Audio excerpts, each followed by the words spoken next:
Said hak kıyam eyledi yerinde Şehzai.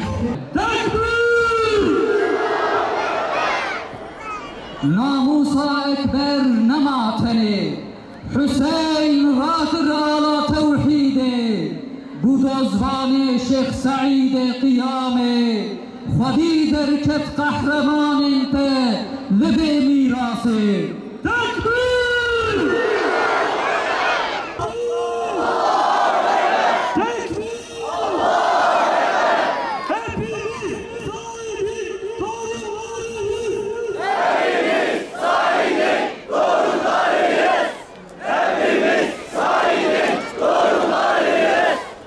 Bismillahirrahmanirrahim.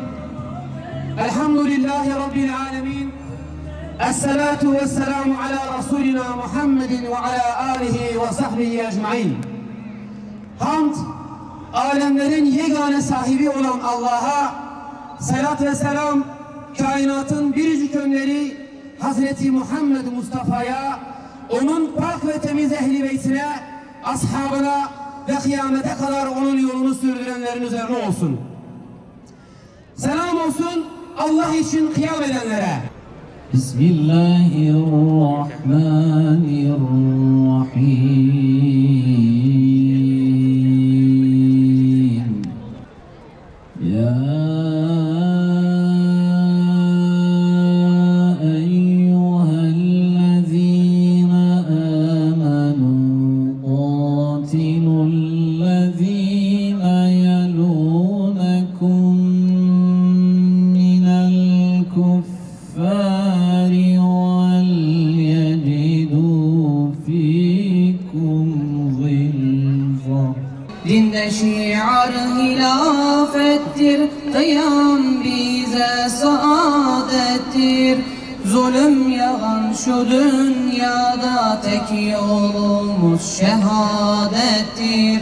İman sonsuz cesarettir, ölüm bize saadettir. Kıyam yolu tutmayanın akıbeti esarettir. Bu davayı gütmeyenin, zulme kıyam etmeyenin, İmanla hiç bağı kalmaz, din aşkıyla tütmeyenin.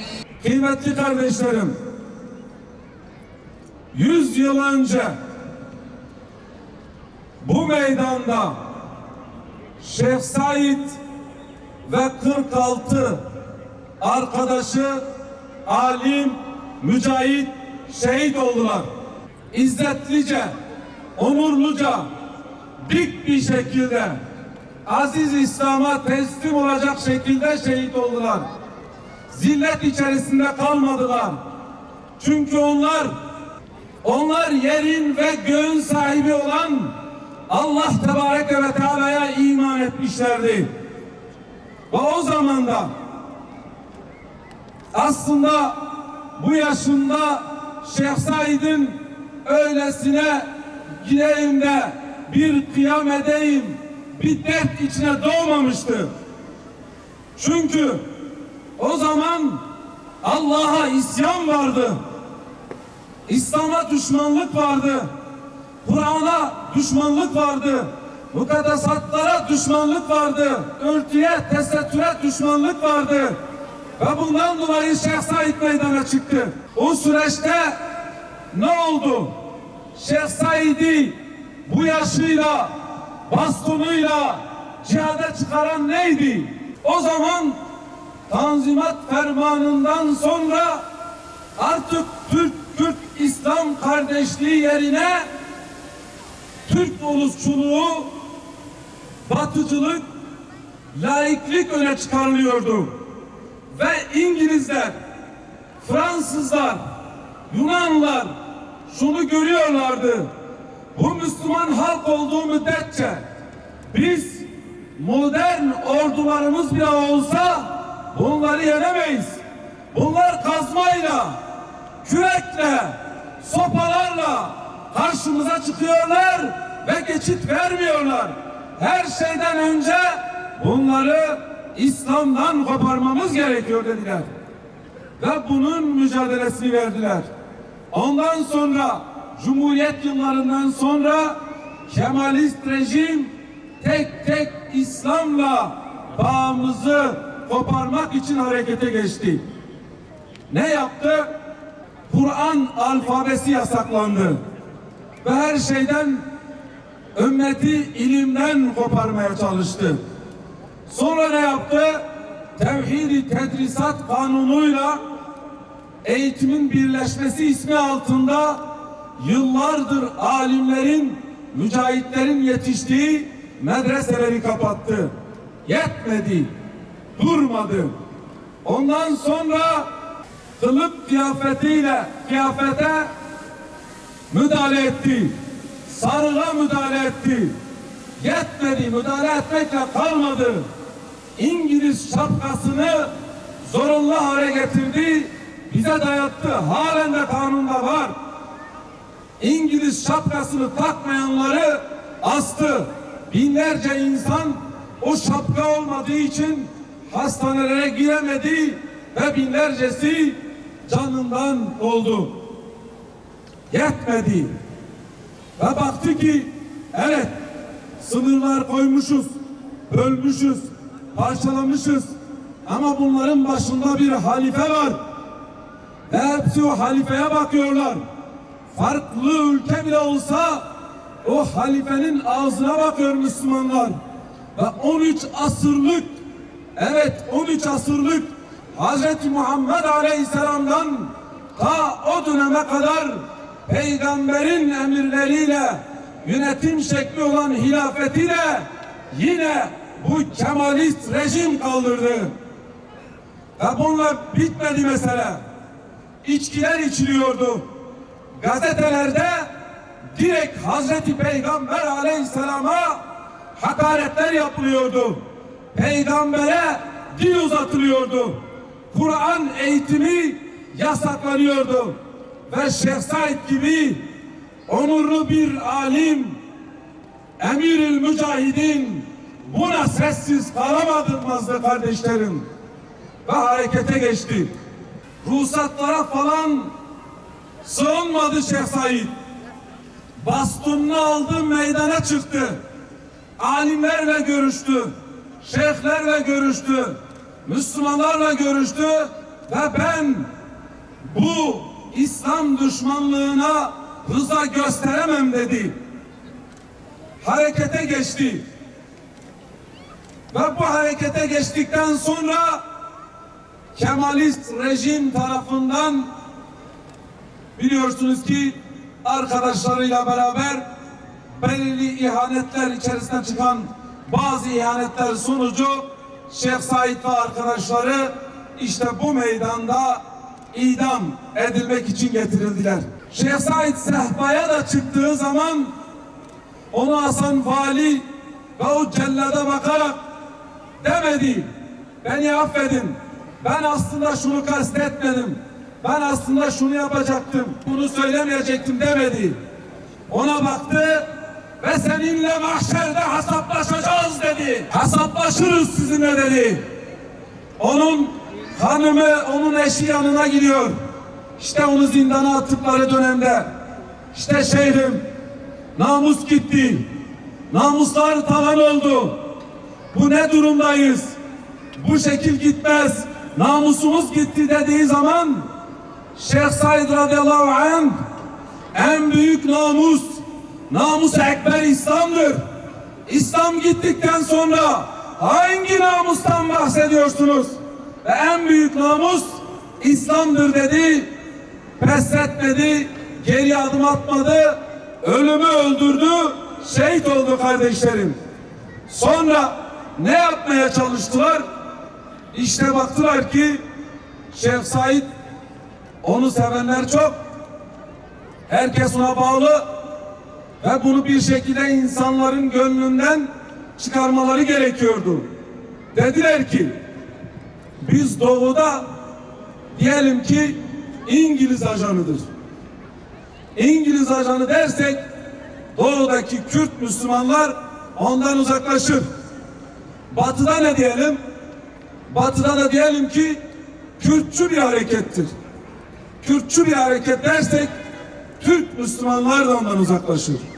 Peki dış devletlere ne hesap vereceğiz? Bir de onlarla çalışıyorlar. Dış devletlere dediler ki Şeyh Said şeriat için, İslam için cihad etmiş ve bundan dolayı onu astık dediler. Kıymetli kardeşlerim, biliyorlar İngilizler şeriatı mı istiyor, İngiliz ajanıdır. İngilizler Kur'an'ı mı istiyor ki İngiliz ajanıdır. İngilizler tevhid davasını mı savunuyor ki İngiliz ajanıdır, şehit olmuş. Bunu biliyorlardı. Ve bundan dolayı onlara da olduğu gibi anlattılar. Kıymetli kardeşlerim, Şeyh Said'e İngiliz ajanı demek tarihe takla attırmaktır. Çünkü Şeyh Said şehit olduğu dönemde Barzan, Irak'ta, Güney Kürdistan'da daha doğrusu Barzan bölgesindeki Müslümanlar o zaman Şeyh Said'e katılmak için geldiklerinde bizzat İngilizler onları engelliyor. Diğer taraftan Suriye'de egemen bölgesinde Fransızların elindedir. Tekrardan orada da Müslümanlar sırf Şeyh Said'e katılmasın diye Fransızlar izin veriyorlar. O zaman Kemalist rejimin o zamanki askerleriyle önlerini kapatmak için trenlerle oraya askerler yığıyorlar.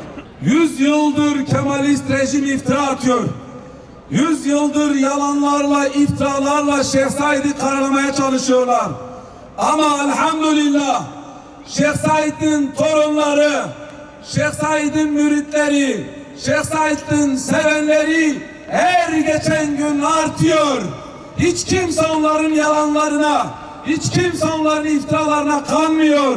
Allah'a hamdolsun biz de Şeyh Said'in yolundayız ve Şeyh Said'in yolu yolumuzdur. İslam düşmanları Batılıların bataklığında debelenenler kendilerine yer bulmaları için, kendilerine zemin hazırlamak için her zaman bu taktiği uygulamışlar. Bunun Kemalizmin benzeri bir de ikiz kardeşi olan Apoizm var. Apoizm de aynı taktiği uyguluyor kardeşlerim. Bakın, Apoistler de biliyorlar ki bu toplum, bu halk İslam'a, Kur'an'a, şeyhlerine, alimlerine mensup oldukları müddetçe, bağlı oldukları müddetçe biz onlara bir şey yapamayız. Ve şu an fikirsel, felsefik bunalım yaşayan zat en son bundan birkaç gün önce Şeyh Said'e iftira atıyor. Şeyh Said'e işbirlikçi diyor. Gazi Muhammed'e, Molla Mustafa Barzani'ye ve İslam alimlerine işbirlikçi diyor. Ve felsefik kavramlarla milletin ruhunu bunaltmaya çalışıyor. Aynı zihniyet. Namaza tiyatro diyor kardeşlerim. Aynı zihniyet. Evliliğe kölelik diyor. Bir kadını ömür boyu erkeğe köleleştirmekti diyor. Aynı apoist zihniyet. Kur'an'a peygamberin yazdığı haşa Sümer mitolojisinden alınmış diyor. Aynı zihniyet. Peygambere dil uzatıyor. Ve bu apoist zihniyet Sümer mitolojisine bağlı oldukları gibi tıpkı Ebu Cehil'in Hubel putuna bağlı olduğundan gibidir. Kıymetli kardeşlerim, ve bunlar da aslında bu İslam'ın değerlerini, İslam'ın alimlerini aramızdan çıkardıktan sonra bir yönüyle diyorlar ki Kürtlerin ya da buradaki eğer takip edilmesi gereken varsa o da biziz. Bu rolü kimden çalıyor? Bu rolü Kemalist zihniyetten çalıyor. Bu rolü ondan almış, bu fikri ondan almış ve bu ikisi ikiz kardeştirler. Bu süreçte iç cephenin tahkim edilmesi konuşuluyor. İç barışın sağlanması lazım. Evet. İç barışın sağlanması için İç cephenin tahkim edilmesi buradan geçiyor, buradan. İç cephenin tahkim edilmesi için bu Şeyh Said Meydanı'nın anlaşılması lazım. İç cephenin tahkim edilmesi Şeyh Said'den geçiyor. Çünkü biz orada iç cephemizi kaybettik. Şeyh Said bir alimdir, bir mücahittir. O iftira atanların iftirası asla Şeyh Said'in itibarına bir zarar vermiyor. İade-i itibar kavramını da kullanmıyorum. Onun itibarı tamdır. O şehittir. O şerefli bir mertebededir.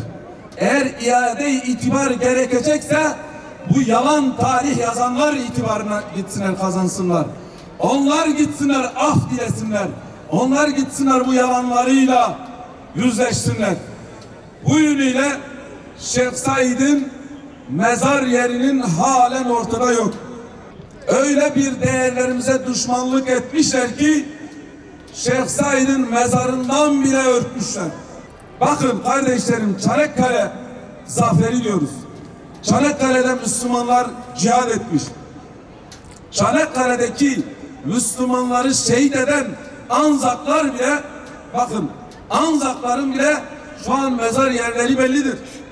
Onlar bile gelip mezar yerlerinde, mezarların üzerinde törenler yapıyorlar. Ama Şeyh Said'in halen mezar yeri yok ortada. Bediüzzaman'ın halen mezar yeri ortada yok. Biz soruyoruz. Kimlerden korkuyorsunuz? Bir grup azgın, azınlığın, laiklerin, kemalistlerin ortaya atacağı çığırtkanlıktan mı korkuyorsunuz? Biz ne zamana kadar bunların bize dayattığı zillet içerisinde yaşayacağız? Ve bundan dolayı eğer iç cephe takip edilecekse her şeyden önce Kemalist rejimin oluşturduğu bu tarihe bir neşter vurulmalıdır. Gerçekler ortaya çıkarılmalıdır. Bakın görüyorsunuz, 100 yıl geçmiş, hiç kimse bu yalanlara aldanmamış, hiç kimse bu iftiralara kanmamış. Ondan dolayı bu tarihe bir neşter vurulması lazım. Gerçeklerin, hakikatlerin ortaya çıkması gerekiyor. Bir diğeri, iç cephenin tahkim edilmesi için bu milletin yaşadığı travmalarla yüzleşmek gerekiyor. Bu milletin arasında oluşan fay hatlarına müdahale etmek lazım. Bu fay hatlarını kapatmak gerekiyor. Ve her şeyden en önemlisi İslam üst kimliğiyle kardeşliğimizi tesis etmemiz gerekiyor. Çanakkale'de nasıl İslam'la kardeş olduksa, Malazgirt'te nasıl İslam'la kardeş olduksa, aynı şekilde İslam kardeşliğini, iman kardeşliğini üst kimlik yaparsak biz o zaman iç cephemizi takip et. Ne Şeyh Said'i unutacağız, ne Bediüzzaman'ı unutacağız. Bediüzzaman da diyor Şeyh Said ve rüfekası, arkadaşları hakiki şehittirler. Ne Bediüzzaman'ı unutacağız ve ne İskilipli Atıf Hoca'yı unutacağız. Bunlar bu memleketin değerleridirler. Şeyh Said tıpkı bir trenin raydan çıktığı gibi aziz İslam'ı raydan çıkarmaya çalışanlara aslında bedenini bu rayın altına koyarak tıpkı Hazreti Hüseyin gibi aziz İslam'ın onurunu, aziz İslam'ın izzetini savunmuştur. Ve bundan dolayı bunları asla unutmayacağız. Rabbim Şeyh Said'in Heger mirinamen jibo xweda din be ez ji îdama li ser sehbayê perwa nakim û natirsin. Tekbir! Qethiyen mirinamen jibo xweda û dîne kesê tarîxa xwe nizanibe wê pêşeroj û istikbala xwe jî nizanibe. Ehli hakkız, korkmayız idamdan, berdardan. Çünkü teyid-i ilahiyle mensur olmuşuz. Hakimi müptil yedinden madrubin olduksa da emri hakla şehri garra hakkını ifaya memur olmuşuz. Buna gücünüz yetmeyecek, yetmez. Tekbir! Tekbir! Tekbir! Ey tağutun düzeni, Kürdistan hainleri, Müslüman milletini döndüremezsin. Alemu imam-ı hâd, rehber-i meşhur-seni. Ümmeti ve bir beke mahunu dava-i giran. Ey şehid-i dini ve kruş dini İslam aferin. Ümmeti ve bir beke mahunu dava-i giran. Ey şehidin dini ve kruş dini İslam aferin. Alim-u imam-ı adil rehber-i meşhur